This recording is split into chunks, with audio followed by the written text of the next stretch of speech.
সম্মানিত প্রিয় মুসলমান ভাইয়েরা আমার, শুধুমাত্র একটি ঘটনা নয়, অসংখ্য ঘটনা, অসংখ্য কাহিনী আছে। নবীজিকে কষ্ট দেওয়া হয়েছে কেবলমাত্র কোরআনের জন্য, কেবলমাত্র দ্বীনের জন্য, কেবলমাত্র দ্বীন প্রচারের জন্য।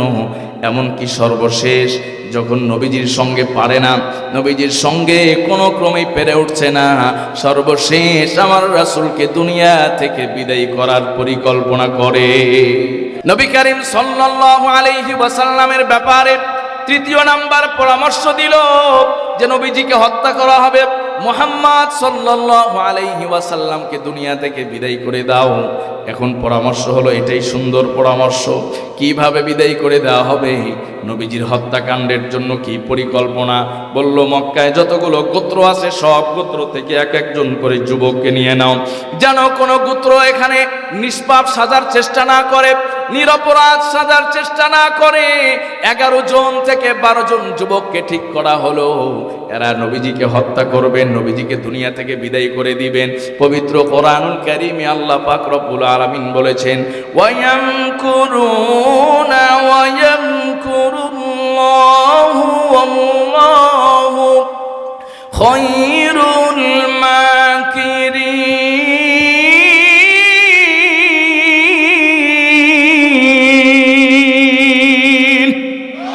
সম্মানিত প্রিয় মুসলমান ভাইয়েরা আমার, শুধুমাত্র একটি ঘটনা নয়, অসংখ্য ঘটনা, অসংখ্য কাহিনী আছে। নবীজিকে কষ্ট দেওয়া হয়েছে কেবলমাত্র কোরআনের জন্য, কেবলমাত্র দ্বীনের জন্য, কেবলমাত্র দ্বীন প্রচারের জন্য। এমনকি সর্বশেষ যখন নবীজির সঙ্গে পারে না, নবীজির সঙ্গে কোনো ক্রমেই পেরে উঠছে না, সর্বশেষ আমার রাসূলকে দুনিয়া থেকে বিদায় করার পরিকল্পনা করে। নবীজিকে দুনিয়া থেকে বিদায় করে দিল, আর পারল না কোরআনকে ঠেকাতে, ইসলামকে ঠেকাতে। কথা বলুন ঠিক কিনা? সম্মানিত ভাইয়েরা, এরা দারুন না দোয়ায় মাশওয়ারা করলো, বৈঠক করলো কিভাবে নবীজি সাল্লাল্লাহু আলাইহি সাল্লামকে দুনিয়া থেকে নিশ্চিহ্ন করে দেওয়া যায়। একজন পরামর্শ দিল যে তাকে দেশান্তর করে দাও, এলাকা থেকে বের করে দাও। কিন্তু তাদের প্রধান বলল, তাকে যে বের করে দিবা, তিনি যেখানেই যাবেন সেখানেই জমজমাট হয়ে যাবে। কথা বলুন ঠিক কিনা? কারণ কোরআনের কথা যে এলাকার মানুষ শোনে, সে এলাকার মানুষই কোরআনের ভক্ত হয়ে যায়, কোরআনের প্রেমিক হয়ে যায়। আওয়াজ করে বলুন ঠিক কিনা? এক বেচারা পরামর্শ দিল যে না, তাকে শিকলবন্দি করে রাখো, যেন সে কোথাও না যেতে পারে, দাওয়াত না দিতে পারে। তখন তাদের মুরব্বী বলল, যদি শিকল বন্দি করে রাখো তাহলে তারা সামগ্রিকভাবে চেষ্টা করবে, তারা নবী মুহাম্মাদের জন্য তার সাহাবীরা জীবন দিয়ে হলেও এই শিকল ছিন্ন করে তাকে মুক্ত করবে। কথা বলুন ঠিক কিনা? কারণ মক্কার কুরাইশের কাফেররা জানে, মুসলমানদের শারীরিক সক্ষমতা কম থাকলেও, মুসলমানদের অস্ত্র শস্ত্র গোলা বারুদ কম থাকলেও, মুসলমানদের যুদ্ধের অস্ত্র কম থাকলেও, মুসলমানদের সব চাইতে বড় শক্তি হলো ইমান। ইমানের শক্তিতে মুসলমানেরা শক্তিমান, ইমানের বলে মুসলমানেরা বলিয়ান। তারা পরামর্শ করল, যদি তাকে শিকল দিয়ে আটকে রাখা হয়, এরপরে নবীজি সাল্লাল্লাহু আলাইহি ওয়াসাল্লামকে তারা ছাড়বে না, যে কোনো মূল্যে তারা এখান থেকে মুক্ত করে নিয়ে যাবে।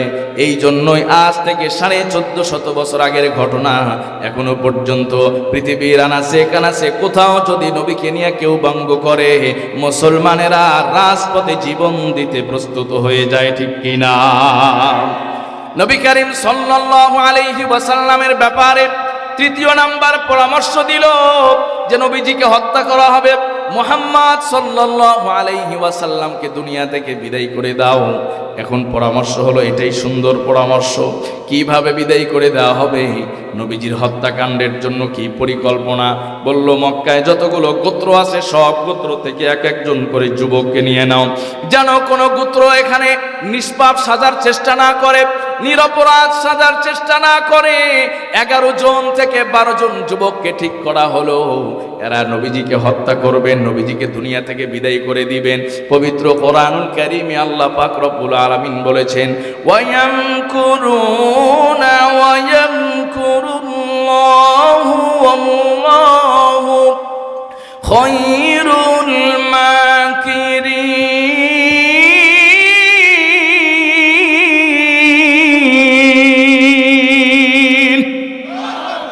আল্লাহ পাক রব্বুল আলামিন জানিয়েছেন তারাও চক্রান্ত করে, তারাও চেষ্টা করছে আমার নবীকে হত্যা করার জন্য, কিন্তু আল্লাহ বলেন এর আগেই আমি উত্তম পরিকল্পনা করে রেখেছিলাম। সুবহানাল্লাহ। সিদ্ধান্ত হলো নবীজিকে আমার হত্যা করা হবে, দুনিয়া থেকে বিদায় করে দেওয়া হবে।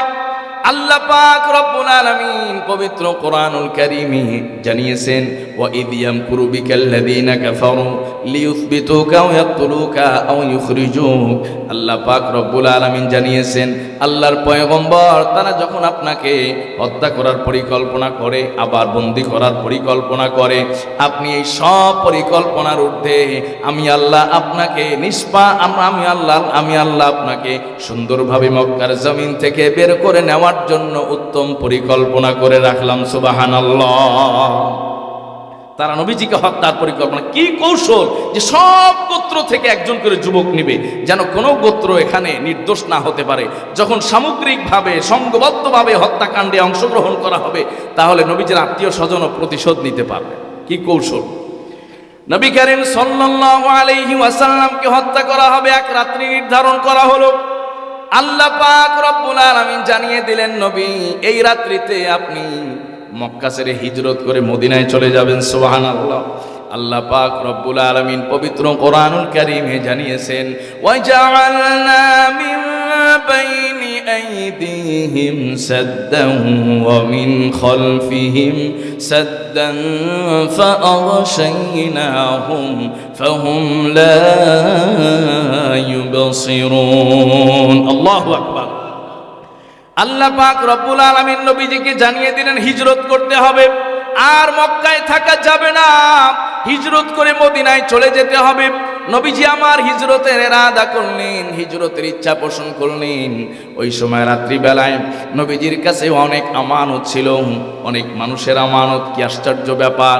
যেই মানুষটাকে কেউ সহ্য করতে পারে না, যেই মানুষটাকে কেউ দেখতে পারে না, এরপরেও যখন মক্কার কোনো মানুষের আমানত রাখার প্রয়োজন হতো, নবীজির কাছে এসে তার নিজের মালটাকে আমানত রেখে যেত। সুবহানাল্লাহ। এজন্য আমার নবী ছিলেন আল আমিন, সবচাইতে বিশ্বস্ত। যেই মানুষগুলো ইসলামের চরম শত্রু, এরপরেও নবীজির আমানতদারির কাছে এসে তারা মাথা নত করতে। আওয়াজ করে বলুন কথা ঠিক কিনা? আজকে মুসলমানদের মধ্যে আমানতদারি নাই, কথা বলেন ঠিক কিনা? যদি আমানতদারি থাকতো তাহলে এদেশের পার্লামেন্টের 98% সদস্য দুর্নীতিগ্রস্ত হইতো না, কথা বলুন ঠিক কিনা? এরকম দেশ পৃথিবীর কোথাও আছে কিনা আপনারা পাবেন?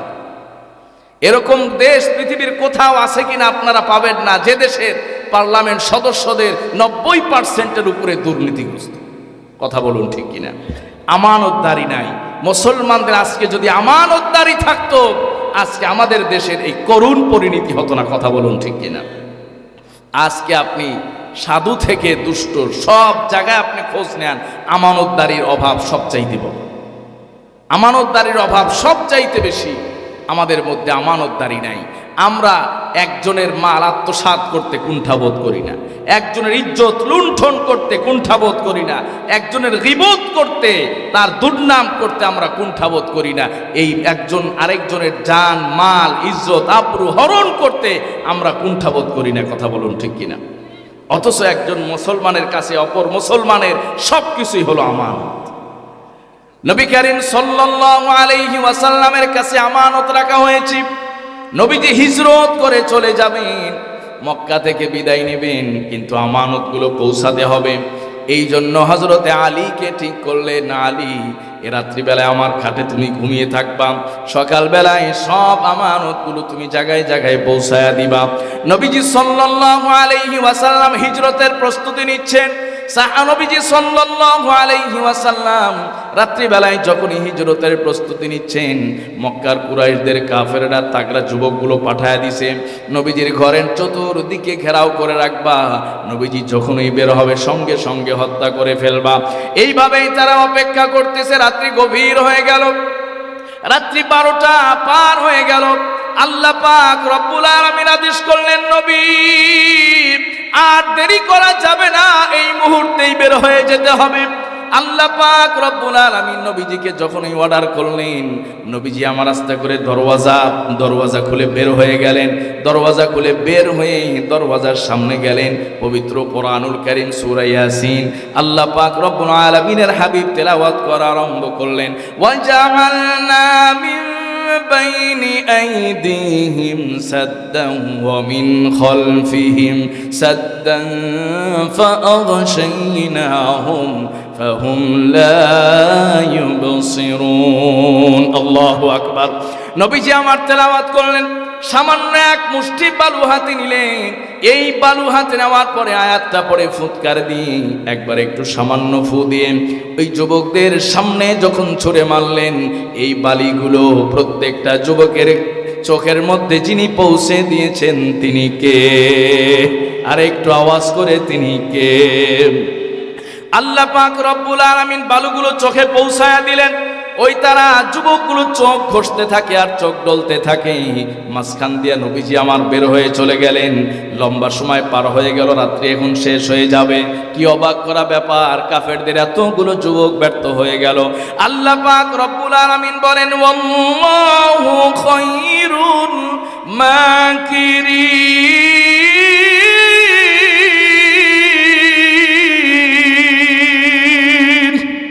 আল্লাহ পাক রব্বুল আলামিন জানিয়েছেন আল্লাহ সবচাইতে উত্তম পরিকল্পনাকারী। আল্লাহর পরিকল্পনার কাছে কারো কোনো পরিকল্পনা চলবে না। কথা বলুন ঠিক কিনা? এই যে ভূমিকম্প, আমাদের মধ্যে আতঙ্ক আছে না নাই? অনেকেই বাসা পরিবর্তন করার পরিকল্পনায় আছে। কথা কোন ঠিক কিনা? তো বাসা পরিবর্তন করলে হবে? আল্লাহ যদি মৃত্যু লিখে রাখেন তাহলে টিন সিটে গেলেও মরণ আছে না নাই? আরে মাঠে থাকলেও মরণ আছে না নাই? যেখানেই যাবেন সেখানেই মরণ, যদি আল্লাহ আপনার মরণ লিখে রাখেন। কথা বলেন ঠিক কিনা? এই জন্য পরিকল্পনা সব কিছু যেটা বাস্তবায়ন হয় সেটা হলো আমার মালিকের পরিকল্পনা। কথা বলেন ঠিক কিনা? আমার আপনার পরিকল্পনা বাস্তবায়ন হয় না। আল্লাহ বলেন তারা চেষ্টা করলো আমার রাসূলকে হত্যা করে ফেলবে, আমি আল্লাহ পরিকল্পনা করলাম এর মধ্য দিয়ে আমার নবীকে বের করে নিয়ে যাব। আল্লাহু আকবার। নবীজি আমার বের হয়ে গেলেন। মধ্য রজনীতি এক আগন্তুক চলে আসছে, অপরিচিত এক আগন্তুক। সেই আগন্তুকটা ফেরেশতা আল্লাহ পাক পাঠায় দিয়েছেন। এই গাধাগুলো সারা রাত্র অপেক্ষা করবে, আমার রাসূলকে তো পাবে না। আসার পরে বলতেছেন, যুবক কি জন্য বসে আছো, কি জন্য দাঁড়িয়ে আছো? সবাই এক বাক্যে বলে নবী মুহাম্মদকে হত্যা করতে হবে, পরিকল্পনার জন্য চলে এসেছি। ওই আগন্তুক খবর দিলেন অনেক আগেই তোমাদের চোখে ধুলা দিয়ে তিনি বের হয়ে গেছেন। সুবহানাল্লাহ। বিশ্বাস হয় না, কারণ ঘরের ফাঁকা দিয়ে দেখা যায় খাটের উপরে একজন শুয়ে আছে। সুবহানাল্লাহ। পরে নবীজি কৌশল করেছেন যেন শেষ রাত্র পর্যন্ত একজনকে এখানে দেখা যায়। সবাই চিন্তা করলো না, খাটের উপরে একজন শোয়া, মাথার মধ্যে আর কোনো কিছু খেলে না। এদিকে আগন্তুক বলে গেল তিনি চলে গেছেন, কিন্তু আমরা দেখতেছি খাটে একজন শুয়ে আছে। কথা বলেন ঠিক কিনা? সম্মানিত ভাইয়েরা, নবীজি সাল্লাল্লাহু আলাইহি সাল্লাম এদিকে চলে গেছেন হযরতে আবু বকরের বাসায়। হযরতে আবু বকরকে কয়েকদিন আগেই হিজরতের কথা তিনি জানিয়ে রেখেছিলেন। আবু বকর যে কোনো মুহূর্তে আমার হিজরতের আদেশ চলে আসতে পারে, আমি কিন্তু হিজরতের জন্য প্রস্তুতি নিচ্ছি। হযরতে আবু বকর সিদ্দিক রাদিয়াল্লাহু তাআলা আনহু দুইটি উষ্ট্রি কিনে রেখেছিলেন এবং একজন গোলামকে ভাড়া করে রেখেছিলেন, যেন তিনি নবীজির সঙ্গে হিজরত করে মদিনায় পৌঁছে যেতে পারেন। জোরে বলুন আল্লাহু আকবার। নবী করিম সাল্লাল্লাহু আলাইহি ওয়াসাল্লাম রওনা করলেন। হযরত আবু বকর সিদ্দিক রাদিয়াল্লাহু তাআলা আনহুর বাসায় পৌঁছে গেলেন। বাসার সামনে গিয়া যখন দরওয়াজা নক করলেন, দরওয়াজা নক করার সঙ্গে সঙ্গে হযরত আবু বকর দরওয়াজা খুলে দিলেন। নবীজি আমার আশ্চর্য হয়ে গেলেন, আবু বকর এত তাড়াতাড়ি গভীর রজনীতে কেউ তো দরওয়াজা খুলতে পারে না। আল্লাহু আকবার। হযরত আবু বকর বললেন, ইয়া রাসূলুল্লাহ, ইয়া হাবিবাল্লাহ, ওই যে আপনি যেই দিন বলেছেন হিজরত করবেন, ওই দিন থেকে আজ পর্যন্ত আবু বকর কোন রাত্রিতে বিছানায় পিঠ লাগিয়ে ঘুমায় না। আল্লাহু আকবার। এ কারণে নবীজি সাল্লাল্লাহু আলাইহি ওয়াসাল্লাম বলেছেন, লাউ কুনতু মুত্তাখিজান খালিলান লাত্তাখাযতু আবু বকর। নবীজি আমার বলেন, আমি দুনিয়াতে আল্লাহকে ছাড়া কাউকে বন্ধু বানাই নাই। কারণ নবীজির বন্ধু যিনি তিনি কে? আরেকটু আওয়াজ করে তিনি কে? এই জন্য ইমানদারের বন্ধু হলো কে? আল্লাহ পাক রব্বুল আলামিন বলেছেন আল্লাহু ওয়ালিয়ুল মুমিনিন, আল্লাহ হলেন ইমানদারের সবচেয়ে বড় বন্ধু। কোন মুমিনের বন্ধু যদি আল্লাহ তাআলা হয়ে যান, দুনিয়া আখেরাতে ওই ইমানদারের কোনো পেরেশানি থাকতে পারে না, ঠিক কিনা?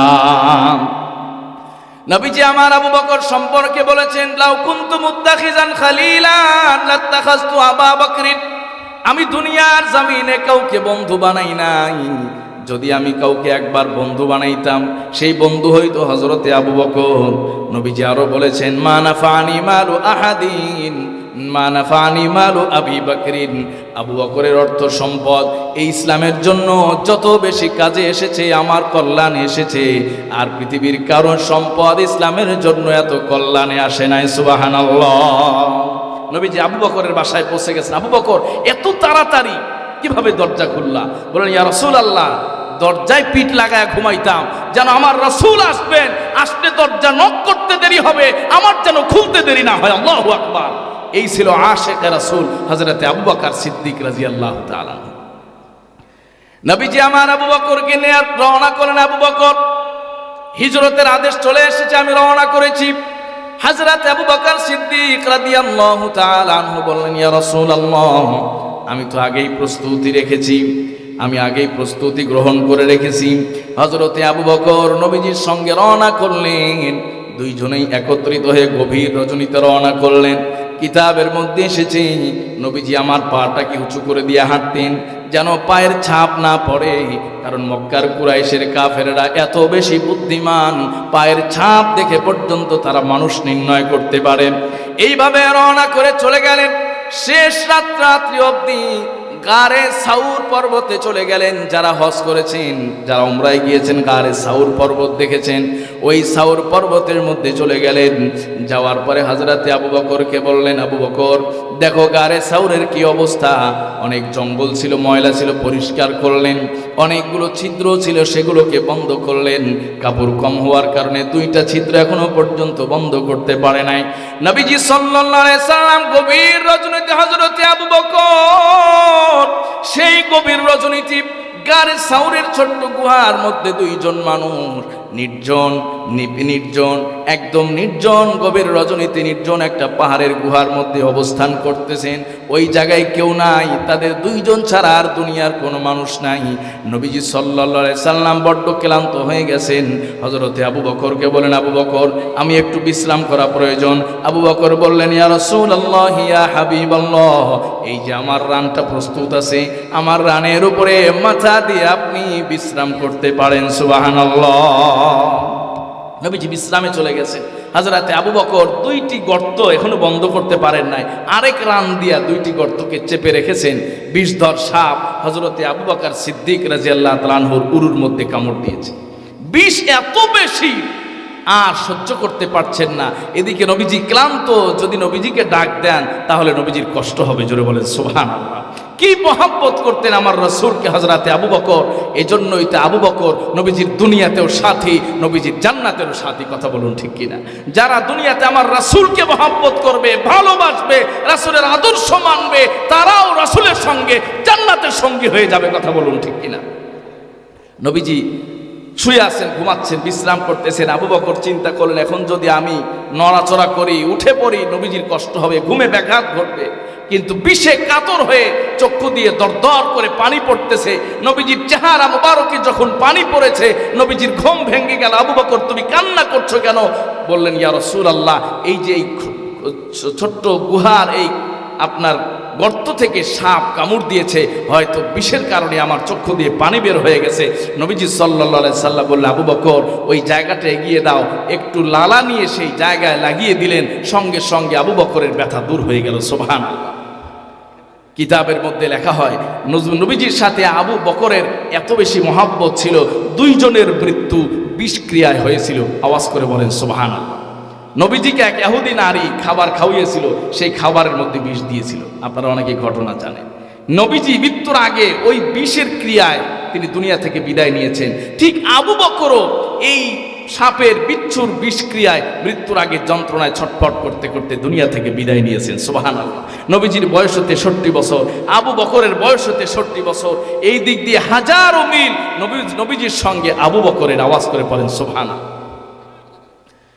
নবী করিম সাল্লাল্লাহু আলাইহি ওয়াসাল্লাম এই রাত্রিতে এখানে অবস্থান করছেন। রাত্রি শেষ হয়ে গেল।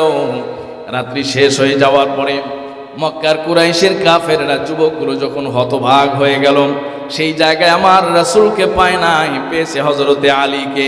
তাকে কাবার চত্বরে নিয়ে গেল, অনেক মারধর করলো, কষ্ট দিল। নবীজিকে খোঁজার জন্য বারবার ওই গারে সাউরের দিকে রওনা করেছে। গারে সাউরের দিকে চলে এসেছে। তাদের টার্গেট হলো গারে সাউরের মধ্যে মনে হয় আশ্রয় নিয়েছে। আল্লাহ পাক রব্বুল আলামিন বন্য কবুতরগুলোকে আদেশ করলেন, কবুতর এই গারে সাউরের গুহার মধ্যে জাল বানাবে মাকড়সা, ওই মাকড়সার উপরে তোমরা ডিম পেড়ে রেখে দিবে। সুবহানাল্লাহ। দেখেন কত মেধাবী। সামান্য পায়ের আসর, পায়ের যে ছাপ, এই ছাপকে আপনার শনাক্ত করে করে গারে সাউর পর্যন্ত পৌঁছে গেছে। কিন্তু এত বেশি বুদ্ধি থাকার পরেও গুহার মুখের কাছে গিয়ে বোকা হয়ে গেছে। সুবহানাল্লাহ। পরে এই বোকা বানিয়েছেন কে? এই জন্য এই বোকা বানিয়ে দিয়েছেন কে? দেখবেন এদেশের সবচেয়ে বুদ্ধিজীবীগুলো ইসলাম বিদ্বেষী। কথা বলেন ঠিক কিনা? সবচেয়ে বড় বুদ্ধিজীবী কিন্তু ইসলাম বোঝে না, সবচেয়ে বড় বুদ্ধিজীবী কিন্তু কোরআন বোঝে না, সবচেয়ে বড় বুদ্ধিজীবী কিন্তু ইসলাম মানতে চায় না। আওয়াজ করে বলুন ঠিক কিনা? এত বুদ্ধি থাকার পরেও যে কোরআন বোঝে না, ও কোনোদিন বুদ্ধিজীবী হতে পারে না। ওকে যিনি গাধা বানিয়েছেন তিনি কে? বর্তমানে একটা বেরোছে দেখবেন, ফরহাদ মাঝহার। এই বাউল একটা আছে নাম সরকার, আবুল সরকার।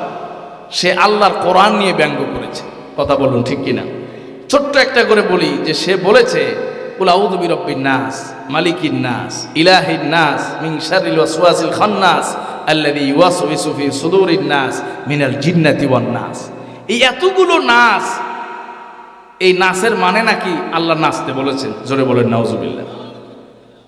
এমন কথা বাংলার জমিনে যে বলতে পারে, তার সর্বোচ্চ শাস্তি মৃত্যুদণ্ড কার্যকর করতে হবে। কথা বলুন ঠিক কিনা? আর ফরহাদ মাঝহার একজন আছে সবচেয়ে বড় বুদ্ধিজীবী বলে বাংলাদেশের বর্তমানে।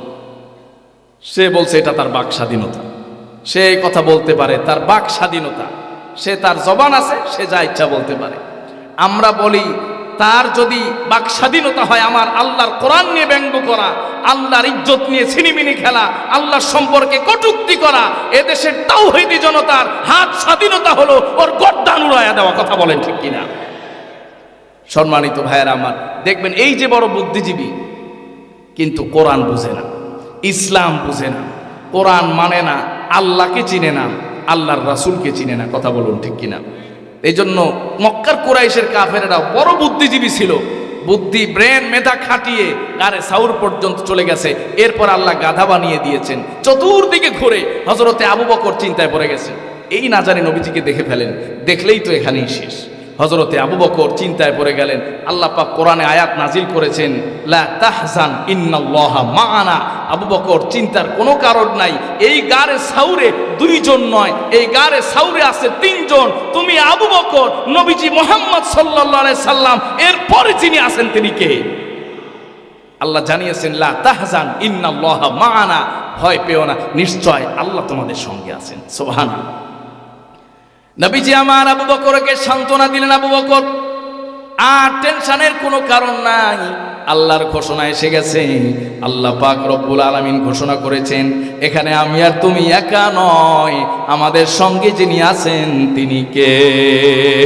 মুসলমান ভাইয়েরা রে আমার, নবী করিম সাল্লাল্লাহু আলাইহি ওয়াসাল্লাম ওই জায়গার মধ্যে বিশ্রাম করছেন। আর আবু বকর চিন্তা করতেছেন, এই তো কাফেরগুলো ঘুরতেছে, তাদের পা পর্যন্ত দেখা যায়, না জানি নিচের দিকে দৃষ্টিপাত করার সঙ্গে সঙ্গে আমার রাসূলকে দেখে ফেলবে। আল্লাহ পাক রব্বুল আলামিন আয়াত নাজিল করে পাঠালেন, আল্লাহর পয়গম্বর ভয় পাওয়ার কোনো কারণ নাই, এই জায়গায় আমি আছি। মক্কার কুরাইশের কাফেররা পরামর্শ করে, এই জায়গায় কি নবী মুহাম্মদ আছে? একজন বলে আছে, আরেকজন বলে না। যে বলে না নাই, কয় যে এই জায়গার মধ্যে এতগুলো ডিম দেখা যাচ্ছে, মাকড়সার জাল দেখা যায়, মাকড়সার জাল দেখা যায়। এই মাকড়সার জাল তো থাকতে পারে না। যদি কোনো মানুষ এখানে প্রবেশ করে তাহলে এই মাকড়সার জাল থাকবে না, ডিম থাকবে না। এত সুন্দর যুক্তি, কিন্তু আল্লাহ পাক রব্বুল আলামিন বলেন যে গোলাম, তোর যুক্তির উপরেও আমার কৌশল আছে না নাই। এই জন্য আল্লাহ পাক জানিয়েছেন, আল্লাহু খায়রুল মাকিরিন।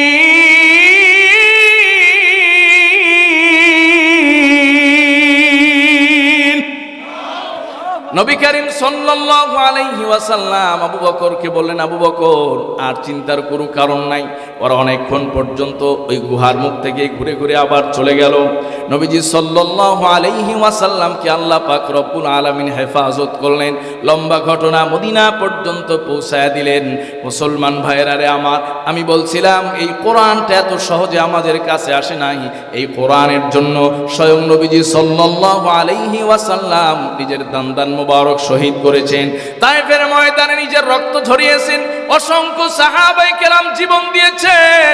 যুগে যুগে মুসলমানেরা কোরআনের জন্য জীবন দিয়েছে, রক্ত দিয়েছে, অর্থ দিয়েছে। প্রয়োজনে মুসলমানেরা এখনো কোরআনের জন্য রাজপথে রক্ত দেওয়ার জন্য কে কে রাজি? দুহাত তুলে মালিককে দেখায় দাও। নারায়ে তাকবীর, নারায়ে তাকবীর। আল কোরআনের আলো, ইসলামের আলো, আল কোরআনের আলো, আল কোরআনের আলো। সংসদে জ্বালো। কথা বলেন ঠিক কিনা? শুধু ঘরে ঘরে জ্বললে হবে না, সংসদেও কোরআন লাগবে। আওয়াজ করে বলুন ঠিক কিনা? কারণ যত ভণ্ডামি, যত বিদ্বেষী, ইসলামের যত অপপ্রচার, ইসলামের জন্য শত্রুতা, সবকিছু সংসদ থেকে পাস হয়। কথা বলুন ঠিক কিনা? নারায়ে তাকবীর, নারায়ে তাকবীর। ইসলামের শত্রুরা, আল কোরআনের শত্রুরা, বাংলার ভণ্ডবাউল, বাংলার ভণ্ডবাউল, দুনিয়ার ভণ্ডবাউল। লিল্লাহে তাকবীর, লিল্লাহে তাকবীর। সম্মানিত ভাইয়েরা, বলছিলাম যে দুনিয়ার যত ভণ্ডামি সংসদ থেকে পাস হয়। মানুষের যত অনিয়ম, অন্যায়, জুলুম সবকিছু সংসদে জায়েজ করা হয়। এই সংসদে যদি কোরআন চলে যায়, যদি আল্লাহ পাক কোরআনকে সংসদে প্রতিষ্ঠা করে দেন, তাহলে এদেশের মানুষ সব দিক দিয়ে শান্তি পাবে। কথা বলুন ঠিক কিনা? এই যে আমাদের একটা স্লোগান শিখিয়ে দিছে যে ঘরে ঘরে জ্বলো, মানে ঘরেই জ্বলবে, সংসদে আর জীবনে জ্বলবে না। কথা কোন ঠিক কিনা? এই জন্য এখনকার স্লোগান হবে যে ঘরের সাথে সাথে সংসদেও দরকার। কথা বলেন ঠিক কিনা? সম্মানিত ভাইয়েরা, কোরআন শুধু ঘরে থাকলে হয় না। নবীজি মদিনায় 10 বছরে কোরআন সংসদে প্রতিষ্ঠা করেছিলেন। এজন্য মদিনায় দোকান বন্ধ করে মুসল্লিরা নামাজ পড়তে গেছে, কোনোদিন চুরি হয় না। কথা বলেন ঠিক কিনা? আর আপনি পাঁচতলা বাজারে দোকান খুলে মসজিদে যেতে পারবেন? চুরি হয়ে যায়। একবার নাজরানের এক দল আসলো মদিনাকে ভিজিট করার জন্য, যেখানে নাকি আদর্শ রাষ্ট্র প্রতিষ্ঠিত হয়েছে। তাহলে দেখে আসি কি উন্নত রাষ্ট্র প্রতিষ্ঠা হলো। এরা এসে দেখে না কোনো বিল্ডিং আছে, না কোনো ইমারত আছে, না কোনো বড় প্রাসাদ আছে, কিচ্ছু নেই, গরিব রাষ্ট্র। তার প্রথমে চিন্তা করলো যে আসলে কি শুনলাম আর কি দেখতেছি। ইতিমধ্যে জোহরের নামাজের আজান হয়ে গেছে। নামাজের আজান হওয়ার সাথে সাথে সব মানুষগুলো, দোকানদারগুলো, ব্যবসায়ীগুলো দোকান যেভাবে আছে সেভাবে, ক্যাশ বাক্স যেভাবে আছে সেভাবেই সব আপন জায়গায় রেখে মসজিদের দিকে রওনা করেছে। জোরে বলেন সুবহানাল্লাহ। সবাই গিয়া নামাজ আদায় করা শেষ। নামাজের পর আবার যার যার দোকানে প্রবেশ করলো। এরা চিন্তা করলো দোকানে শাটার লাগাইলো না, বন্ধ করলো না, ক্যাশ বাক্স তালা দিল না। এরপরে নামাজে গেল, নামাজ থেকে এসে আপন জায়গায় আবার ব্যবসা শুরু করলো। নবীজির কাছে গিয়া নামাজের পর দেখা করলো যে এই দেশের প্রধানমন্ত্রী কি? সাহাবীরা দেখা দিলেন ওই যে আল্লাহর রাসূল বসে আছেন, সিরা কাপড় গায়ে দিয়া, সিরা চাটাইয়ের উপরে বসে। এভাবেই পুরা পৃথিবী শাসন করেছেন মুসলমানেরা। কথা বলুন ঠিক কিনা? তারা বলল যে আপনার সাথে দেখা করতে আসছে। গল্প করতে করতে সময় হয়ে গেল তাদের ইবাদতের। তারা ইবাদত করবে, ইহুদি খ্রিস্টানদের ইবাদত। নবীজি বলেন আপনারা আমাদের মসজিদে ইবাদত করতে পারেন। জোরে বলেন সুবহানাল্লাহ। তাদের ইবাদত শেষ, নবীজির সঙ্গে কথা বললেন। নবীজি সাল্লাল্লাহু আলাইহি সাল্লাম তাদেরকে বললেন যে আমাদের উন্নয়ন হলো এটাই, কোরআনের উন্নয়ন হলো এটাই, মানুষের দিলকে পরিবর্তন করে দেয়। কথা বলেন ঠিক কিনা? আগে যে মানুষগুলো রাহাজানি, চিন্তায়, ডাকাতি করত, এই মানুষগুলো এখন সবার অর্থ, জানমালের পাহারাদার হয়ে গেছে। সুবহানাল্লাহ। এই রাষ্ট্রে আর চুরি হয় না, এ রাস্তায় ডাকাতি হয় না, জিনা হয় না, ধর্ষণ হয় না, ব্যভিচার হয় না, তখন তারা বলল এটাই প্রকৃত আদর্শ রাষ্ট্র। বিল্ডিং, ইমারত, অট্টালিকা থাকলেই আদর্শ রাষ্ট্র করা যায় না। কথা বলুন ঠিক কিনা? আমাদের দেশে জিনা ব্যভিচার আছে না নাই? জিনা, ধর্ষণ, ব্যভিচার, অন্যায়, অবিচার, ডাকাতি, জুলুমবাজি, চাঁদাবাজি সব আছে। কথা বলুন ঠিক কিনা? শুধু নাই আইন আর শুধু নাই বিচার। এই জন্য কোরআন যদি আমাদের কাছে থাকে, আমরা যদি কোরআনকেও আনতে পারি, তাহলে আমাদের জন্য শান্তি অনিবার্য। নবীজি সাল্লাল্লাহু আলাইহি সাল্লাম সেই কোরআনকেই প্রতিষ্ঠা করার জন্য 23 বছরের নবুয়তের জীবনকে কোরবান করে দিয়ে গেছেন। কথা বলুন ঠিক কিনা? সাহাবায়ে কেরাম কোরবান করে দিয়ে গেছেন। আজকে আমরা সেই কোরআন থেকেই দূরে সরে গেছি। কোরআন থেকে দূরে সরে যাওয়ার কারণে যত লাঞ্ছনা, যত অপমান, যত অবস্থতা মুসলমানদের কপালে। কথা বলুন ঠিক কিনা? কারণ আমরা কোরআন থেকে দূরে সরে গেছি। সম্মানিত ভাইয়েরা, এই জন্য কাফেরদের প্রথম প্ল্যান ছিল কোরআন দূরে সরিয়ে দাও। আজও প্ল্যান কোরআন দূরে সরিয়ে দাও। কিয়ামত পর্যন্ত প্ল্যান একটাই, কোরআন দূরে সরিয়ে দাও। কারণ কোরআন দূরে সরিয়ে দিতে পারলেই ওরা মজা লুটতে পারে। কথা বলেন ঠিক কিনা? আমরা আজকে সেই কাফেরদের পাতানো ফাঁদে পা দিয়ে আছি। আমরাও কোরআন থেকে দূরে সরে যাচ্ছি। সম্মানিত ভাইয়েরা, এই জন্য কোরআন আমরা শুনতে আসি। এই কোরআন শুধু শোনার মধ্যেই সীমাবদ্ধ নয়। কোরআনের বিধি বিধানকে আমার জীবনে বাস্তবায়ন, আমার পরিবারে বাস্তবায়ন করতে হবে, সমাজে বাস্তবায়ন করতে হবে, রাষ্ট্রে বাস্তবায়ন করতে হবে। এই চিন্তা, ফিকির, চেতনা প্রতিটা মুসলমানের থাকতে হবে, নইলে সে পরিপূর্ণ ইমানদার হতে পারবে না। কথা বলুন ঠিক কিনা? সম্মানিত ভাইয়েরা আমার, সময় সংক্ষিপ্ত, যে কথাটি আপনাদেরকে, যে মেসেজটি দিতে চাচ্ছিলাম সেটি হলো, আজকের এই সময়ে আমরা আমাদের সন্তানদেরকে কোরআন শিখাচ্ছি না, কোরআনের সাথে সম্পর্ক করতেছি না। অথচ এই কোরআন কত চড়াই উতরাইয়ের পরে, কত কোরবানির পরে আমাদের কাছে এসেছে। এই কোরআন কত কষ্টের পরে আমাদের কাছে এসেছে। তাহলে এই কোরআন আঁকড়ে ধরার দরকার আছে না নাই? যারা কোরআন আঁকড়ে ধরে, দুনিয়াতেও তাদের ইজ্জত, আখেরাতেও তাদের ইজ্জত আল্লাহ বাড়ায়। স্বয়ং হাদিসে আসছে, কিয়ামতের দিন আল্লাহ পাক রব্বুল আলামিন বলবেন, ইয়াকালু লিসাহিবিল কোরআন ইকরা ওয়ারতাকি ওয়ারাতিল কামা কুনতা তুরাতিলু ফিদ দুনিয়া ফাইন্না মানজিলাকা ইনদা আখিরি আয়াতিন তাকরাউহা। এই দুনিয়াতেও যেমন কোরআনওয়ালার মর্যাদা, দুনিয়াতেও যেমন একজন রিকশাওয়ালার ছেলে যদি কোরআনের হাফেজ হয়ে যায়, মসজিদে একজন এমপি আছে, মন্ত্রী আছে, চেয়ারম্যান আছে, বড় ব্যবসায়ী আছে, বড় চাকরিজীবী আছে, নামাজের সময় হলে ইমামতের মুসল্লায় কিন্তু কেউ যেতে পারবে না। রিকশাওয়ালার ছেলে হাফেজে কোরআন কিন্তু ইমামতের মুসল্লায় যাবে, ঠিক কিনা? এই জন্য কোরআনের মর্যাদা দুনিয়াতে আছে না নাই? ঠিক দুনিয়াতেও যেমন কোরআনের মর্যাদা, আর যারা কোরআনের সঙ্গে থাকে, যারা কোরআনের পক্ষে থাকে, তাদের মর্যাদা যিনি বাড়িয়েছেন তিনি কে? নবীজি সাল্লাল্লাহু আলাইহি সাল্লাম বলেন, কোরআনওয়ালাদেরকে আল্লাহ পাক কিয়ামতের দিন বলবেন, সবার জন্য একটা লিমিটেশন থাকবে জান্নাতের, তোমাদের জন্য কোনো লিমিটেশন নাই। কোরআনের 6666 আয়াত তেলাওয়াত করতে থাকো, করতে থাকো, আর জান্নাতের উপর তলায় উঠতে থাকো। সুবহানাল্লাহ। ইকালু লিসাহিবিল কোরআন ইকরা ওয়ারতাকি ওয়ারাতিল কামা কুনতা তুরাতিলু ফিদ দুনিয়া ফাইন্না মানজিলাকা ইনদা আখিরি আয়াতিন তাকরাউহা। এই কোরআনটা মানুষকে দামি বানায় দেয়। কেমন দামি বানায় গোলাম? এই কোরআনটা এত এত দামি বানায় দেয়, ওই কোরআনওয়ালা যদি দুনিয়ার জমিনে হাঁটে, তার পায়ের আওয়াজটা আল্লাহর জান্নাতে পৌঁছে যায়। আল্লাহু আকবার। হযরত বেলালের কথা বলছিলাম রাদিয়াল্লাহু তাআলা আনহু। নবীজি আমার মেরাজে গেছেন, জান্নাত জাহান্নাম পরিভ্রমণ করবেন, জান্নাতের সামনে গিয়ে হাজির হয়ে গেছেন। জান্নাতের ভেতর থেকে একটা পায়ের আওয়াজ পাওয়া যায়, খটখট খটখট করে আওয়াজ পাওয়া যায়। নবীজি আমার জিবরিলকে প্রশ্ন করলেন, জিবরিল, কার পায়ের আওয়াজ পাওয়া যায়? হযরত জিবরিল আলাইহিস সালাতু ওয়াস সালাম বলেন, ইয়া রাসূলুল্লাহ, ইয়া হাবিবাল্লাহ, দুনিয়ার কোন রাজা বাদশাহ, মক্কার কুরাইশের কোন নেতার পায়ের আওয়াজ নয়, আপনার নগণ্য সাহাবী হযরত বেলালের পায়ের আওয়াজ। আল্লাহু আকবার। এই জন্য যারা কোরআন পড়ে, যারা কোরআনের সঙ্গে সম্পর্ক রাখে, তাদের মর্যাদা যিনি বানিয়ে দেন তিনি কে? এই জন্য যারা কোরআনের পক্ষে থাকবে তাদেরকে দেখতে চায়, দুহাত তুলে মালিককে দেখায় দাও। আল্লাহ, তুমি সবাইকে কোরআনের জন্য কবুল করো। সবাই পড়েন আমিন। হাত নামান। সম্মানিত ভাইয়েরা, আমি তো আপনাদের এলাকার মানুষ, আপনাদের মসজিদেই নামাজ পড়াই, দূর দূরান্ত থেকে বহিরাগত মেহমান আসছেন, তারাই আমাদের মূল আলোচক। সম্মানিত ভাইয়েরা, মাহফিল কর্তৃপক্ষ বলছেন